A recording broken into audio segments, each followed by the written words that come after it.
The Giver by Lois Lowry, Chapter 22. Now the landscape was changing.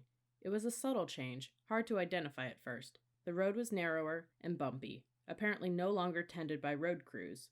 It was harder suddenly to balance on the bike, as the front wheel wobbled over stones and ruts. One night Jonas fell when the bike jolted to a sudden stop against a rock.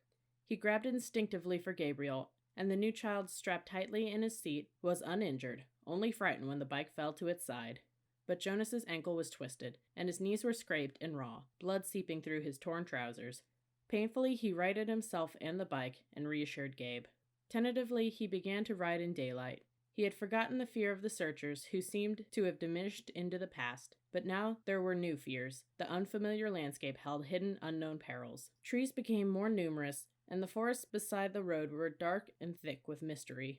They saw streams more frequently now, and stopped often to drink. Jonas carefully washed his injured knees, wincing as he rubbed at the raw flesh. The constant ache of his swollen ankle was eased when he soaked it occasionally in the cold water that rushed through roadside gullies. He was newly aware that Gabriel's safety depended entirely upon his own continued strength. They saw their first waterfall, and for the first time wildlife.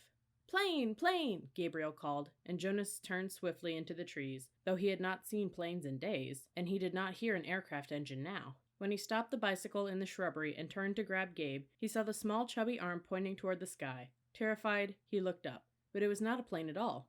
Though he had never seen one before, he identified it from his fading memories, for the Giver had given them to him often. It was a bird. Soon there were many birds along the way, soaring overhead, calling. They saw deer, and once, beside the road, looking at them curious and unafraid, a small reddish-brown creature with a thick tail, whose name Jonas did not know. He slowed the bike and they stared at one another, until the creature turned away and disappeared into the woods. All of it was new to him. After a life of sameness and predictability, he was awed by the surprise that lay beyond each curve of the road. He slowed the bike again and again to look with wonder at wildflowers, to enjoy the throaty warble of a new bird nearby, or merely to watch the way the wind shifted the leaves in the trees. During his 12 years in the community, he had never felt such simple moments of exquisite happiness. But there were desperate fears building in him now as well. The most relentless of his new fears was that they would starve. Now that they had left the cultivated fields behind them, it was almost impossible to find food. They finished the meager store of potatoes and carrots they had saved from the last agricultural area, and now they were always hungry. Jonas knelt beside a stream and tried without success to catch a fish with his hands. Frustrated, he threw rocks into the water, knowing even as he did so that it was useless. Finally, in desperation, he fashioned a makeshift net, looping the strands of Gabriel's blanket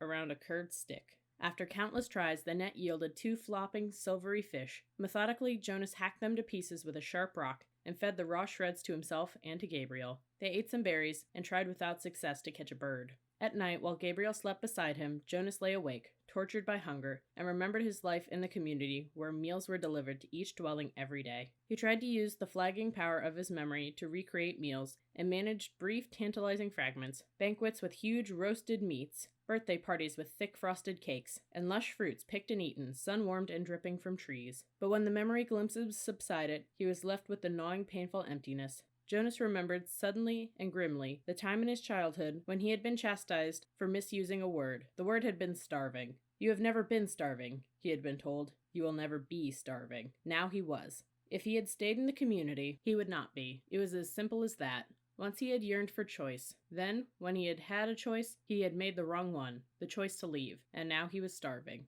But if he stayed, his thoughts continued. If he had stayed, he would have starved in other ways. He would have lived a life hungry for feelings, for color, for love. And Gabriel? For Gabriel, there would have been no life at all, so there had not really been a choice. It became a struggle to ride the bicycle as Jonas weakened from lack of food, and realized at the same time that he was encountering something he had for a long time yearned to see. Hills. His sprained ankle throbbed as he forced the pedal downward in an effort that was almost beyond him. And the weather was changing. It rained for 2 days. Jonas had never seen rain, though he had experienced it often in the memories. He had liked those rains, enjoyed the new feeling of it, but this was different. He and Gabriel became cold and wet, and it was hard to get dry, even when sunshine occasionally followed.